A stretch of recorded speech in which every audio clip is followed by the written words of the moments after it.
the quiet proprietor, the wife called just the nanny who owned the mansion. What happens when the person you promise to love, honor, and cherish dismisses you in front of the world as nothing more than the hired help? For Leticia Solano, the breaking point came with 6 soul-crushing words. Oh, her. She's just the nanny. In the opulent ballroom of a mansion she called home, her husband, Richard, swept her aside with a laugh. But what he didn't know, and what his glittering guests could never imagine, was that the real power was not in his bank account or his booming voice. It was hidden in a secret folder, on a name signed on a piece of paper that was about to make his entire world collapse. This is not just a story of revenge. It is a story of reclamation. Part 1. The tenant and the secret annex. The air at the Hawthorne estate always felt borrowed. It was a magnificent mansion, a sprawling neo-colonial pile nestled in the green hills of upstate New York, with stone walls that held the chill of a century and windows that stared outward like the eyes of a sleeping beast. To the outside world, this was the home of Richard Rivers and Leticia Solano, a testament to his astonishing success in the world of finance. But for Leticia, it was a gilded cage, and the bars were forged with her husband's expectations. Leticia moved through the grand hall, her footsteps silent on the Persian rugs. She was not born to this life. She was the daughter of a librarian from a quiet town near Denver, a woman who found more solace in the silent aisles of a library than in the resonant grandeur of a ballroom. She had met Richard a decade ago, a whirlwind romance where she, a scholarship student at Columbia University, was swept away by the charismatic, ambitious MBA student who promised her the world. He had delivered in his own way. He had given her a life of unimaginable luxury. 2 beautiful children, Lila, 10, and Leo, 6, and a last name that opened doors. But in the process, he had worn down the woman she used to be, replacing her with a polished, quiet accessory. Tonight was the annual Rivers Foundation Gala, Richard's social pinnacle. It was not in reality a charity event. It was a power play, a night where Richard flaunted his success in front of rivals, allies, and sycophants. For Leticia, it was an ordeal. For weeks, she had been the invisible engine of the event. She coordinated with the caterers, the florists, the orchestra. She selected the champagne vintage and approved the 7-course menu. She did everything from a small, sunlit study Ricardo condescendingly called her hobby room, while he took the credit. "Leticia, darling!" Richard's voice boomed from the top of the grand staircase. He was already in his tuxedo, a masterpiece of tailoring that did little to soften the sharp, predatory lines of his ambition. "Is everything in order? The chase party will be here any minute. I want tonight to be impeccable." "Everything is ready, Richard," she replied, her voice calm and even, a skill she had perfected over years of navigating his moods. "The staff are briefed, the tables are set, and the champagne is cold." He descended the stairs, looking not at her, but at the cavernous hall, his eyes scanning for imperfections. "Good. Remember to steer clear of Victoria Chase. That woman is a shark, and I don't want you saying anything, naive." Leticia's jaw tightened. Naive. It was his favorite word for her, a verbal pat on the head to remind her of her place. "I know how to behave, Richard." He finally looked at her, his gaze sweeping over her simple but elegant navy dress. He frowned slightly. "Is that what you're wearing? It's a bit subdued, isn't it?" "It's a classic, Richard. Subdued is elegant. Subdued is forgettable," he countered, before focusing on a new wave of anxiety. "Is the driveway clear? The valet service needs to be spot on. I don't want a bottleneck." He left without another word, leaving her standing in the center of the hall. He considered the success his. He considered her just another element, another piece of decor he had acquired. She smoothed her dress and took a long, steady breath. Lila and Leo were with their favorite nanny, Maria, tucked away in the family wing of the mansion, shielded from this parade of vanity. That was Letitia's only non-negotiable condition for the night. Her children would not be props in their father's theater. The guests began to arrive, a river of silk, diamonds, and artificial laughter. They were the titans of industry, the socialite divas, the people whose names were whispered with reverence in the financial pages. Letitia played her role with practiced grace. She smiled. She shook hands. She inquired about children she had never met and summer homes she had never seen. She was the perfect hostess, a ghost moving through the crowd, making sure everyone's glass was full and everyone's ego was flattered. Richard was in his element. He stood near the massive stone fireplace, Scotch glass in hand, holding court, his voice, rich and confident, cutting through the murmur. Letitia watched him from across the room. He was handsome. She couldn't deny it. But the charm that had once captivated her now seemed reptilian, a skin he shed when they were alone. Later in the evening, as the orchestra played a soft melody, Letitia was checking on the dessert in the kitchens when she caught a fragment of conversation in the adjoining hallway. It was Victoria Chase, a woman sculpted from ambition and disdain, her voice a poisonous whisper. "I can't believe Richard Rivers is still with her. She's so bland. She has the air of a country mouse who stumbled into the palace." Another woman whose name Letitia couldn't place laughed. "I heard she was a nobody before him. He plucked her from obscurity. Honestly, she looks more like the children's nanny than the lady of the house." The words were like tiny fragments of ice in her veins. She had heard whispers like this before, but they had never been so close, so clear. She leaned against the cool kitchen wall, the clatter of pots and pans a stark contrast to the storm brewing within her. She had given up her dreams, her archival science career, her own identity to support his. And for what? To be the subject of cruel jokes? She composed herself and walked back into the ballroom, her head held high. She would not give them the satisfaction of seeing her crumble. She spotted Richard in a tight circle with a group of prospective investors, including the notorious billionaire Marcus Thorne. Thorne was known to be an old-fashioned man who valued family and stability. Letitia knew Richard was desperate to close a deal with him. She approached the group, intending to offer them a fresh round of drinks, to play the part of the attentive wife. As she drew near, she saw Victoria Chase glide over to the group, champagne glass in hand. "Richard, darling," Victoria purred, placing a hand on his arm that lingered a moment too long. "Everything is simply divine. You are truly the king of this castle." She then directed her sharp eyes to Letitia, who was now standing at the edge of the circle. Victoria's smile was a predatory slash of red lipstick. She looked Letitia up and down, then turned back to Marcus Thorne. "And you've met everyone, haven't you?" Marcus Thorne, a burly man with kind eyes, offered Letitia a polite smile. "I had the pleasure of meeting Mrs. Solano. Yes, a lovely woman."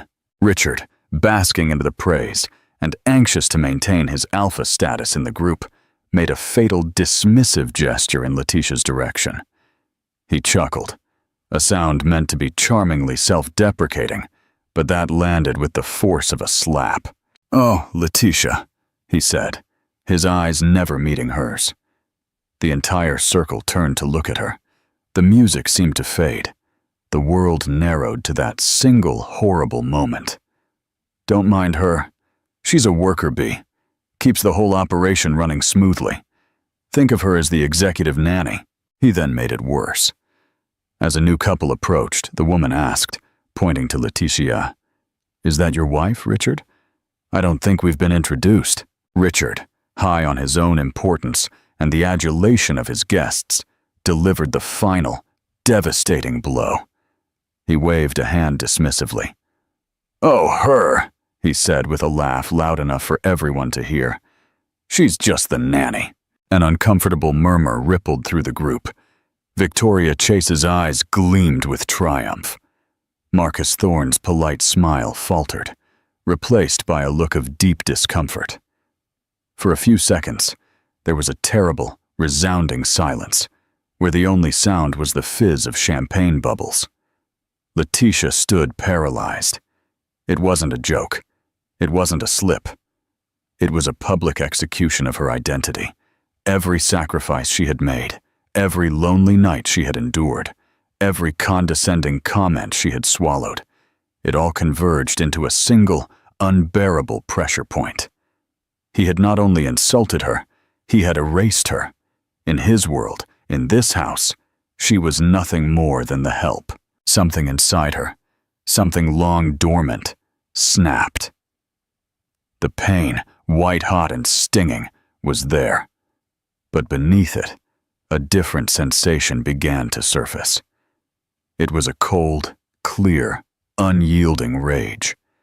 It was not the explosive, fiery anger of a tantrum, but the deep, tectonic fury of a woman who had finally been pushed too far. She did not run out. She did not cry. She held Richard's gaze for a brief, searing moment, her eyes conveying a message he was too arrogant to read. Then she gave the group a smile so serene, so utterly detached, it was more chilling than any scream. "If you'll excuse me," she said, her voice incredibly steady. "I must go check on the children." She turned and walked away, her back straight, her steps measured. She wasn't just leaving the room. She was leaving the life Richard had built for her. As she ascended the grand staircase, leaving the party and her husband behind, she wasn't thinking about the catering, or the guests, or the whispers. She was thinking of a locked drawer in her hobby room. She was thinking of a thick manila folder, and she was thinking of the name of the man who had truly seen her worth.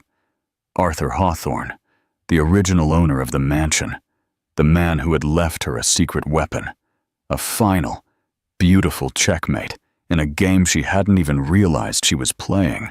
The deed to the Hawthorne estate was in her name, and Richard was about to discover what it truly meant to be a guest in her home. Part 2. The codicil of Arthur Hawthorne. Letitia did not go to the children's wing. Lila and Leo were safe, with Maria, lost in the world of bedtime stories and dreams. Instead, she went to her small office, the room Richard had so graciously allowed her to have.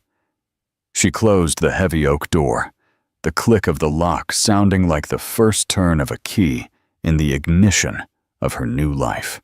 The faint sounds of the orchestra below were a world away.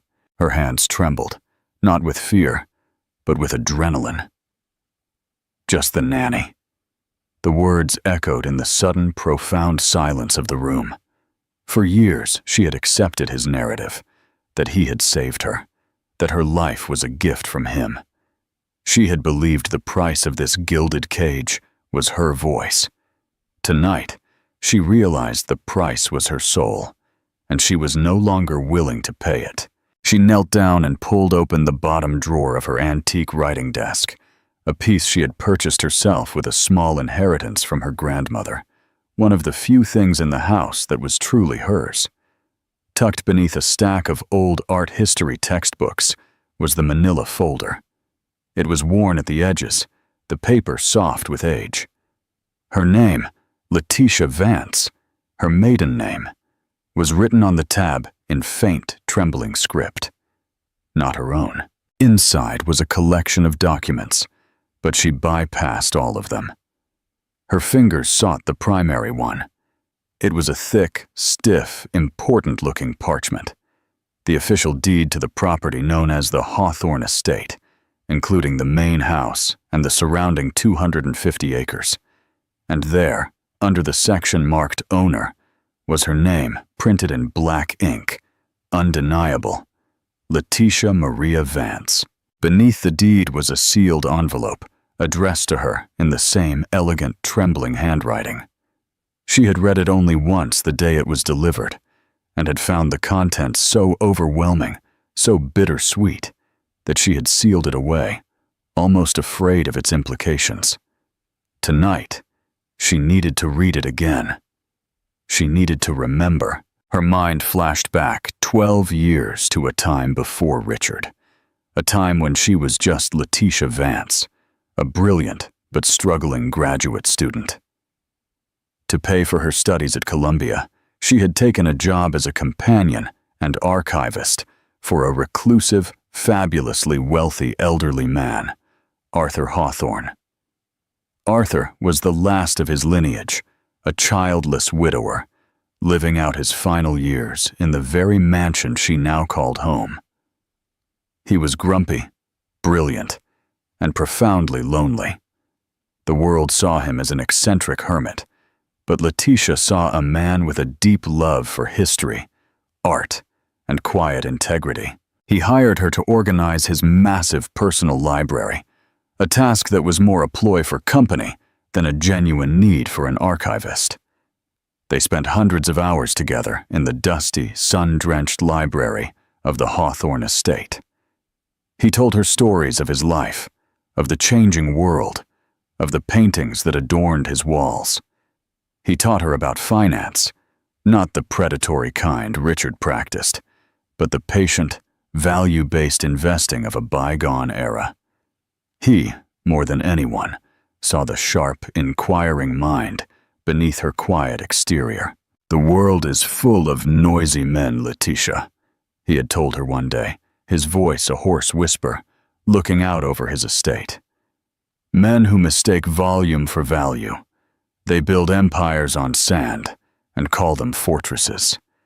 The trick is to have your foundation on solid rock and build it so quietly they don't even know it's there until the storm hits."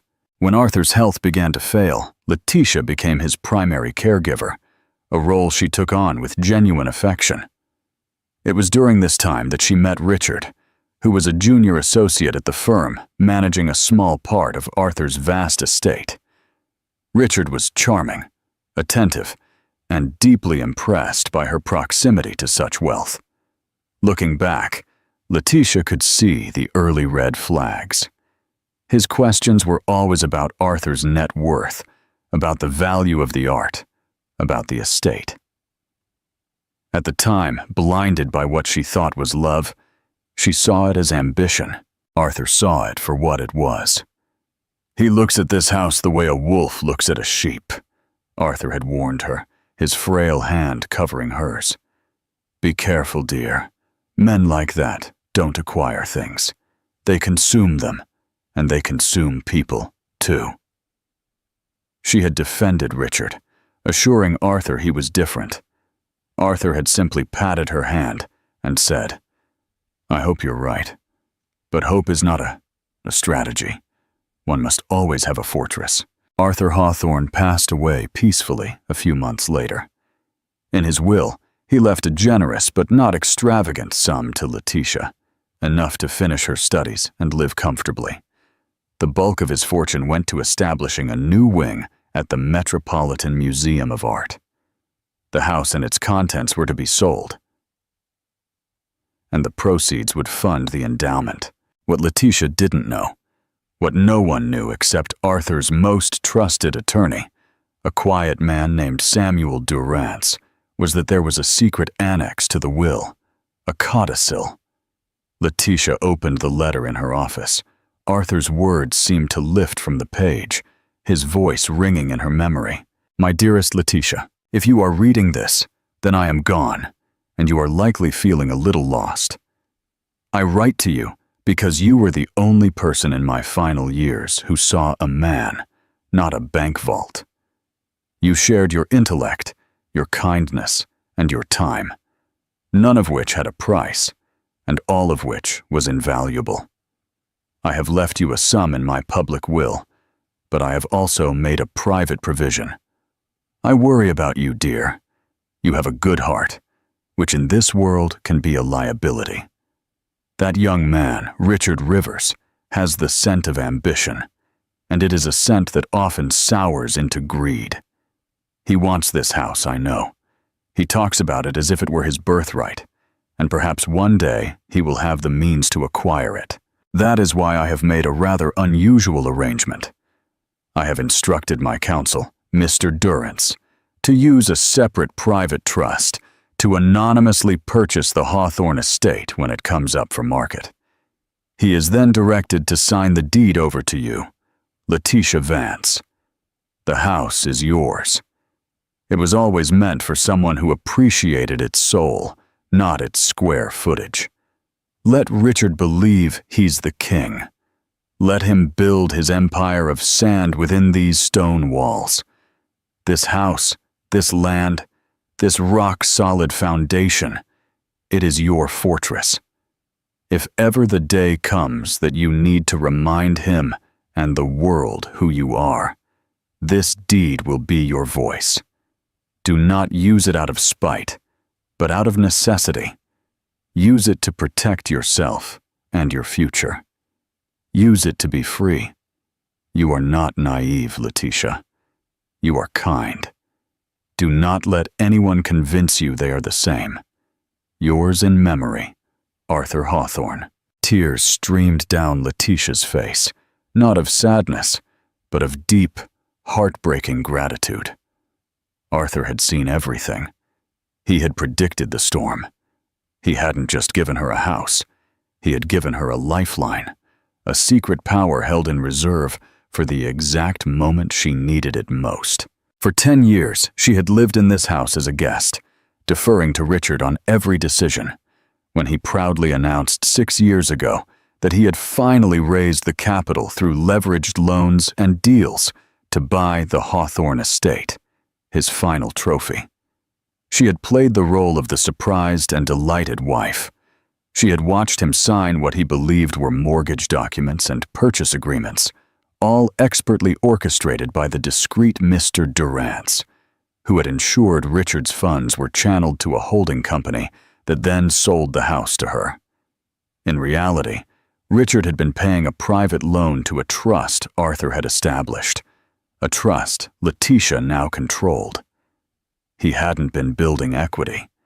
He had been paying rent. The sheer, brilliant audacity of Arthur's plan was breathtaking. He had given Richard the illusion of ownership, knowing his ego would never allow him to examine the details too closely. Letitia wiped her tears, and a new resolve hardened her features. The time for quiet acceptance was over. Arthur had given her a fortress, and tonight, Richard had laid siege to it. She picked up her phone and found the number for Samuel Durrance, the lawyer she had held on to all those years. It was past midnight, but the card he had given her read, "Call any time, day or night." The phone rang twice before a calm, elderly voice answered.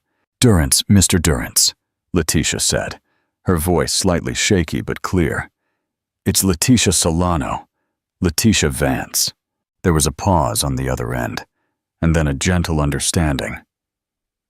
"Mrs. Solano, I must confess, I wondered if I would ever receive this call. Is everything all right?" "No," Letitia said, looking at the deed on her desk. "No, it is not, but it is about to be." She took a deep breath. "Mr. Hawthorne mentioned a storm. I believe the first rains have begun." "I see," Durrance replied, his voice calm and reassuring. "Your instructions in that event were very clear. The first step is to secure you independent counsel, someone of our choosing, not your husband's. She is the best. Her name is Evelyn Durrance. I will have her contact you first thing in the morning. Do nothing until you speak with her."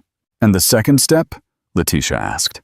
"The second step," Durrance said, with a hint of satisfaction in his voice, "is to let the storm break." When Letitia finally went to bed, Richard was passed out, smelling of expensive scotch and self-satisfaction. He hadn't even noticed her absence. She lay beside him in the darkness, staring at the ceiling, the legal document a ghost brand in her mind. She was no longer Letitia Solano, the timid wife. She was Letitia Vance, the rightful owner of the Hawthorne estate, and the man sleeping next to her was nothing more than a tenant. An eviction notice was long overdue. Part 3. The eviction and the final revelation. The morning after the gala, the atmosphere at the Hawthorne estate was thick with unspoken tension. Richard nursed a hangover with black coffee and a terrible temper, grumbling about the valet service's poor performance and the lukewarm applause for his speech. He made no mention of the nanny comment, treating it as if it had never happened, his standard procedure for any transgression. Acknowledging it would be admitting fault. Letitia, however, was a different woman. The deference was gone, replaced by a quiet, unsettling calm. She served the children breakfast, her movements precise and deliberate. When Richard snapped at her to have his suit for the day pressed, she simply replied, "The staff can handle that," without looking up from buttering Leo's toast. Richard paused, his coffee cup halfway to his lips. He wasn't accustomed to this tone. It wasn't defiant. It was dismissive. "What is wrong with you this morning?" he grumbled. "Just busy, Richard," she said, finally meeting his gaze. Her eyes were clear and steady, and for the first time, he seemed to see a stranger looking back at him. He felt momentarily unnerved, but quickly attributed it to post-party fatigue. At precisely 9:00 a.m., Letitia's phone buzzed. A blocked number. She excused herself and took the call in her office, locking the door behind her. "Is this Letitia Solano?" The voice was female, crisp, and professional. "Yes, it is. My name is Evelyn Durrance. I'm an attorney. Samuel Durrance asked me to reach out. He suggested you might be in need of legal counsel." Letitia felt a wave of relief. "Yes, thank you for calling. Mr. Durrance has already forwarded me the relevant documents regarding the Hawthorne Trust and the deed to your property. I've reviewed them. It is, if I may say so, one of the most brilliantly executed estate plans I've ever seen. You are in an exceptionally strong position, Mrs. Solano. The question is, what do you want to do with it?" Letitia looked out the window at the rolling lawns of the estate. "I want him out," she said, the words tasting like freedom. "I want a divorce. I want to protect my children and secure my future, a future that does not involve him." "Very well," Evelyn replied. "Then we proceed with a leverage strategy. We don't show our cards until the perfect moment. Does your husband have any pressing financial business right now? Any venture that makes him particularly vulnerable?" Letitia's mind immediately went to the Marcus Thorne deal, the billionaire from the party. Richard had been obsessed with it for months. It was a massive international real estate development project that required a huge amount of upfront capital. Richard's firm was over-leveraged, and he was personally guaranteeing a significant portion of the loan. "He's trying to close a deal," Letitia explained. "He needs to secure a bridge loan of over $50 million. He's been boasting that the only reason the bank is considering it is because he's using the house as collateral. He calls it his rock-solid asset." There was a sharp intake of breath on the other end of the line, followed by what sounded suspiciously like suppressed laughter. "Oh, that is perfect. Absolutely perfect. He's trying to borrow against an asset he doesn't own. That is bank fraud, Mrs. Solano." The word hit Letitia hard. Fraud? This was more serious than she had imagined. "What do we do?" she asked. "We do nothing. We wait for him to make his move. The bank will conduct its own title search as part of its due diligence. When they do, the name they find will not be Richard Rivers. Let the bank discover the truth for us. In the meantime, live your life. Do not engage with him. Do not argue. Be polite. Be distant. And let him unravel on his own." For the next 2 weeks, Letitia followed Evelyn's advice. She existed in the house like a ghost, a polite stranger who shared a roof with Richard. The change was palpable. She stopped managing his social calendar. She stopped reminding him of his appointments. She focused solely on the children, taking them on long walks through the estate's woods, telling them stories about the trees and the land, stories Arthur had once told her. Richard predictably grew increasingly agitated. His world, which had always revolved around his needs, was suddenly unbalanced. "Why didn't you remind me about my dinner with the board?" he would snap. "That's your calendar, Richard," she would calmly reply. "The house is a mess. Why haven't you spoken to the staff?" "They are your employees as much as mine." His frustration culminated one evening when he came home in a state of high anxiety. "The Marcus Thorne deal is stalling. The bank is dragging its feet on the loan," he vented, pacing the library. "They're asking for endless paperwork, appraisals, inspections, title searches. It's exasperating. It's the Hawthorne estate, for God's sake. It's the most valuable thing there is." Letitia felt a chill. It was happening. "I'm sure it will all work out," she said, her voice a placid lake beneath which nothing could be seen. His anger then focused on her. "You know this is partly your fault. My head isn't in the game. This coldness of yours, it's a distraction. What do you want, Letitia? A new car? More jewelry? Just name your price so we can get back to normal." It was the most honest thing he had ever said. He truly believed her affection and her very self could be bought. "There is no price, Richard," she said softly. "There is no going back to normal." His frustration boiled over in a visit from his mother, Beatrice Rivers, a woman made of iron and judgment. Beatrice never approved of Letitia, seeing her as a commoner who had trapped her brilliant son. She arrived unannounced, her presence sucking the warmth from the room. Beatrice cornered Letitia in the morning room, her eyes like granite fragments. "I don't know what games you're playing, young lady," she began, dispensing with pleasantries. "But Richard is under immense pressure. A man in his position needs a supportive wife, not a spoiled child giving him the silent treatment. Whatever it is, you need to end it. You owe him everything. Never forget that." The Letitia of a month ago would have withered under this assault. The new Letitia simply sipped her tea. "Thank you for your concern, Beatrice," she said, setting down her cup with a delicate clink. "But my marriage is a matter for my husband and I to discuss." "Your marriage?" Beatrice scoffed. "You have a lifestyle, dear. A very, very expensive lifestyle paid for by my son's sweat and genius.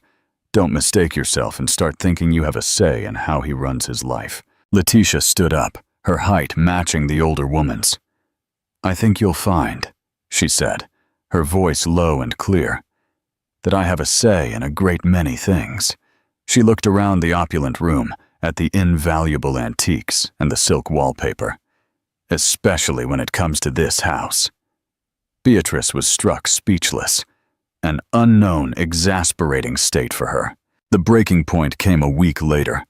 Richard burst into the house, his face a mask of triumphant relief. "It's done," he announced, throwing his briefcase onto a chair. "The bank is finally ready to move forward. They've scheduled the final appraisal and signing for tomorrow. They're sending their senior VP along with Marcus Thorne's own financial advisor just to make it official. They want to see the property one last time before releasing the funds." He grabbed Letitia by the shoulders, his eyes manic with energy. "This is it, Letitia. This deal will catapult us into the stratosphere. Tomorrow, you will play the part of the happy, supportive wife. You will smile. You will be charming. And you will not say a single word out of turn. Is that clear?" Letitia looked him in the eye and saw no love, no partnership, only a desperate man using her as a prop one last time. "Perfectly clear," she said. That night, she called Evelyn Durrance. "It's tomorrow," Letitia said. "Bring the bankers and the investors here." "Excellent," Evelyn replied, her voice loaded with energy. "The title search would have been completed this afternoon. The bank knows. Tomorrow, they are coming not to sign a deal, but to witness a confrontation. They want to see who they are really dealing with. So, we will give them one.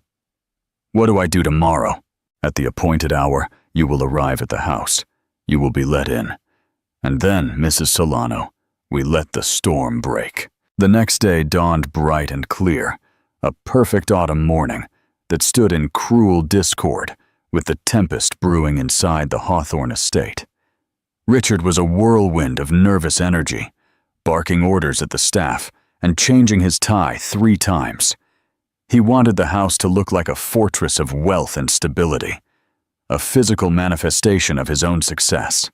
Letitia, make sure there are fresh flowers in the Great Hall, he ordered. And for God's sake, wear that diamond necklace I bought you. Look the part. Letitia moved through the morning in a state of surreal calm.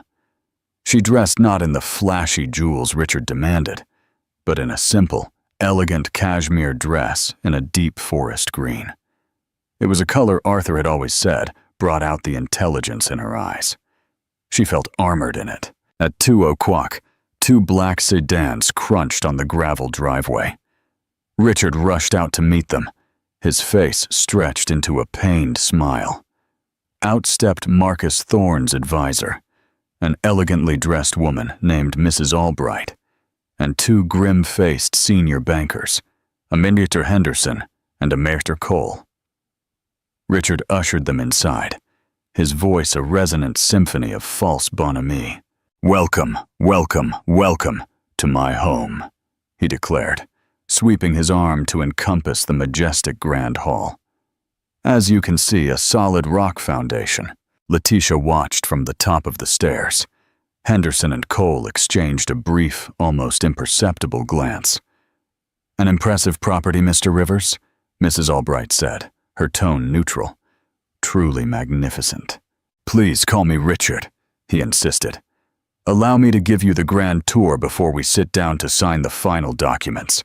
Every inch of this place tells a story." As Richard began his pompous tour, pointing out paintings he couldn't name and architectural features he didn't understand, Letitia descended the staircase. Her steps were silent, but her presence was immediately felt. The bankers and Mrs. Albright turned to her, their expressions a mixture of curiosity and anticipation. Richard, annoyed by the interruption, shot her a look of pure fury. He tried to mask it with a laugh. "Ah, here is my wife, Letitia, always making sure things run smoothly," he declared. He turned to her, his voice a low, menacing whisper meant only for her. "Go see to the refreshments." Letitia ignored him. She walked directly to the group and extended her hand to Mrs. Albright. "It is a pleasure to see you again, Mrs. Albright. Mr. Henderson, Mr. Cole. I am Letitia Solano. Thank you for coming." The men shook her hand, their grips firm and respectful. The power dynamic in the room had subtly shifted. "Actually, Richard," Letitia said, her voice clear and strong, ringing through the cavernous hall. "Before you continue the tour of my house, I believe there is one more guest arriving." As if on cue, the heavy oak door swung open. A woman stood there, serene and confident, holding a leather brief. She was in her early 40s, with sharp eyes and an air of absolute authority. "Evelyn Durrance," she announced, walking in. "I am here as counsel for the owner of this property." Richard stared, his face a comical mask of confusion. "Owner? I am the owner. Who the hell are you?" "I am Ms. Durrance," Evelyn said, walking calmly to stand beside Letitia. "And I am here on behalf of my client, Letitia Vance." The name, her maiden name, hung in the air. Richard let out a short, incredulous laugh. "Vance? What is this? Some kind of joke, Letitia? What did you do?" "What I should have done years ago, Richard," Letitia said, her gaze unyielding. "I decided to tell the truth." "Mr. Henderson," the lead banker cleared his throat. "Mr. Rivers, we ran the title search on the Hawthorne estate yesterday, as a final part of our due diligence for the $50 million loan you requested, which you intended to secure with this property as collateral." He paused, letting the weight of his words sink in. The property is not in your name. It has been for the last 6 years, in the exclusive name of Letitia Maria Vance. It is free of any mortgage. Richard's face went white. The blood drained so fast he seemed to shrink before their eyes. That is impossible. It's an administrative error, a mistake, he stammered, turning to Letitia. What have you done? Did you forge something? This is insane. Evelyn Durrance stepped forward and opened her brief. She pulled out a single parchment document. It was a certified copy of the deed. There is no mistake, Mr. Rivers, Evelyn said, her voice cutting through his panic. My client, Letitia Vance, is the legal and sole owner of the Hawthorne estate. The funds you used to purchase the property 6 years ago were directed to a trust she controls, as per the explicit instructions of the previous owner's estate, Mr. Arthur Hawthorne. For the past 6 years, you have not been paying a mortgage. You have been paying the rent. She laid the deed on a nearby mahogany table. The black ink of Letitia's name seemed to scream from the page. Richard stared at it, his breath coming in ragged gasps. He looked from the deed to Letitia, his eyes wild with disbelief and a horrible, mounting comprehension. The silence, the distance, the strange calm, it all snapped into place. This was a coup. You, he stammered, unable to form a coherent sentence. Mrs. Albright, Marcus Thorne's advisor, spoke, her voice stripped of any warmth. Mr. Rivers, attempting to secure a $50 million loan against an asset you do not own constitutes bank fraud. Marcus Thorne built his reputation on integrity and sound business. We will, of course, withdraw from the development project immediately. Our relationship is terminated. Mr. Henderson nodded. As is your line of credit with our institution. We will require repayment of all outstanding loans. I expect our legal team to be in touch with you by the end of the day. The entire edifice of Richard's life, his career, his reputation, his self-worth, crumbled into dust in the span of 30 seconds. He had lost the deal, lost his bank, and faced financial ruin and potential criminal charges. He finally directed all his venomous rage at Letitia. You traitor, he snarled, taking a step toward her. After everything I gave you, I pulled you out of nothing. You gave me nothing, Letitia replied, her voice ringing with a power no one in that room had heard from her before. Everything I have, I earned. This house was a gift, a kindness from a man who saw my worth. Where you only saw an accessory. You didn't pull me out of nothing, Richard. You tried to turn me into nothing. You stood in this very hall 2 weeks ago and called me just the nanny in front of your friends. She took a step forward, closing the distance between them. Well, the nanny owns the house. The nanny owns the land your feet are standing on, and the nanny is telling you your tenancy is over. The bankers and Mrs. Albright, having witnessed the full detonation, quietly excused themselves. This was a family matter now, and their business was concluded. Evelyn Durrance remained as a silent, powerful guard by Letitia's side. Richard stared at her, his face a twisted wreck of fury and humiliation. The king was deposed. The castle was not his. He was no longer the master of the universe. He was just a man standing in his ex-wife's hallway, about to be homeless. Part 4. The reclaimed home and the new dawn. The moment the heavy oak door closed behind the bankers, the last vestiges of Richard's composure shattered, his face contorted into a mask of pure rage. "You will not get away with this!" he roared, his voice echoing unnaturally in the suddenly silent hall. He lunged, not at Letitia, but at the mahogany table, grabbing the copy of the deed and ripping it in two. "This means nothing. This house is mine. I paid for it." Evelyn Durrance did not flinch. "Tearing up a copy changes nothing, Mr. Rivers," she said, her voice as sharp and cold as ice. "The original is in a bank vault. And as for what you paid, my client is prepared to consider that rent for the 6 years you enjoyed living on her property. A property, I might add, you have allowed to fall into some disrepair, which we will factor into our divorce settlement." "Divorce!" He spat the word like venom. "You think I'm going to walk away from my life, from my children?" "They are my children, Richard," Letitia said, her voice steady, cutting through his tirade. "And they will stay here, in their home, with me. You will not take my children," she shouted. Evelyn Durant stepped forward, her presence towering. "I advise you to think very carefully about your next words, Mr. Rivers. My client is being exceptionally generous. She could press charges for bank fraud. She could sue you for the emotional distress and public humiliation you have subjected her to for years. She could expose your precarious financial dealings, and we have a very clear picture of them, to every major media outlet in the country. Your reputation would be so toxic, you couldn't get a loan for a cup of coffee." She let the threats hang in the air.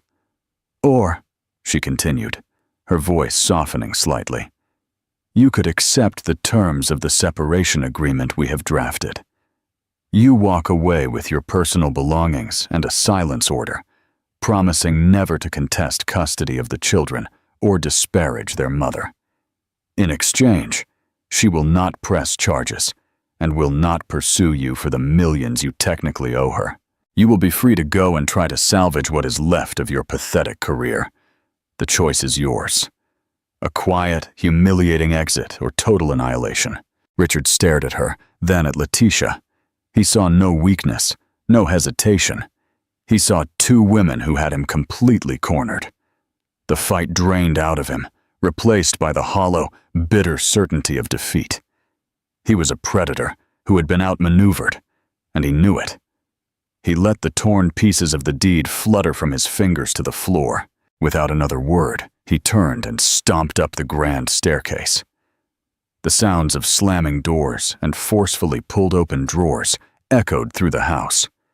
For the next few hours, Richard packed. Letitia and Evelyn Durant sat in the library drinking tea while he dismantled his life. He took his expensive suits, his flashy watches, his self-congratulatory awards. When he came down the stairs with 2 suitcases and a garment bag, he looked like a diminished man. The arrogance was gone, replaced by a sullen, deep-seated resentment. He paused at the door and looked at Letitia one last time. "I hope you'll be happy," he sneered, "alone in this big, empty house."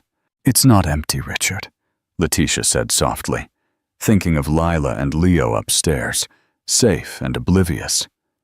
"It was only empty when you were here." He walked out, the closing of the door final and absolute. The silence he left behind was not empty. It was peaceful. In the days that followed, Letitia began to reclaim the house. She had the locks changed. She hired her own staff, people who looked at her with respect, not pity. She began packing Richard's remaining belongings, the ugly modern art he preferred, his oversized leather furniture, into boxes for storage. She walked the rooms and, for the first time, felt the comforting embrace of home. She sat down with Lila and Leo and explained to them, in simple, age-appropriate terms, that their father would be living elsewhere for a while, but that he loved them, and that this would always be their home. Lila, who at 10 was more perceptive than Letitia, simply hugged her mother. "It's okay, Mom," she whispered. "He was always so loud." One afternoon, while clearing out the hobby room to turn it into a proper studio for herself, she found the original manila folder. Tucked deep inside was another smaller envelope she had never seen before. It was also in Arthur's handwriting, marked, "For when the storm has passed." She opened it. "My dearest Letitia, if you are reading this, it means I am gone, and you have found your voice.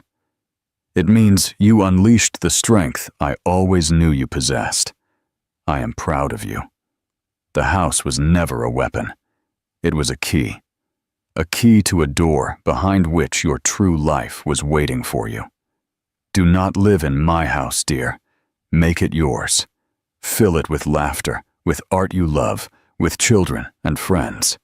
Let it be a sanctuary, not a fortress. The world is full of noisy men, but you have proven that the quietest voices often have the most important things to say. Your future is an unwritten book. Go and fill the pages. Yours, Arthur. Tears welled up in Letitia's eyes as she read the letter. She looked out the window at the old oak tree on the lawn that Arthur had loved so much. The gilded cage was gone. The bars had melted away.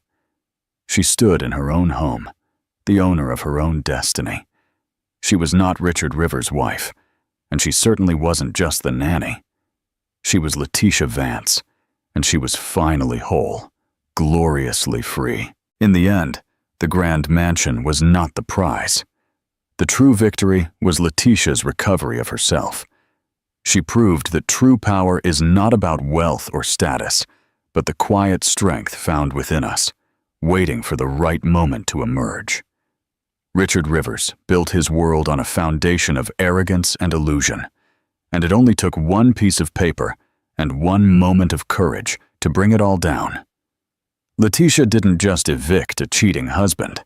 She evicted the fear and doubt he had instilled in her for a decade. She is a reminder that your worth is never determined by how others see you, but by how you see yourself. If this story of resilience and empowerment resonated with you, show your support by hitting that like button. Share this video with someone who might need a reminder of their own inner strength. And don't forget to subscribe to our channel for more real-life dramas and stories of justice. What did you think of Letitia's final move? Let us know your thoughts in the comments below.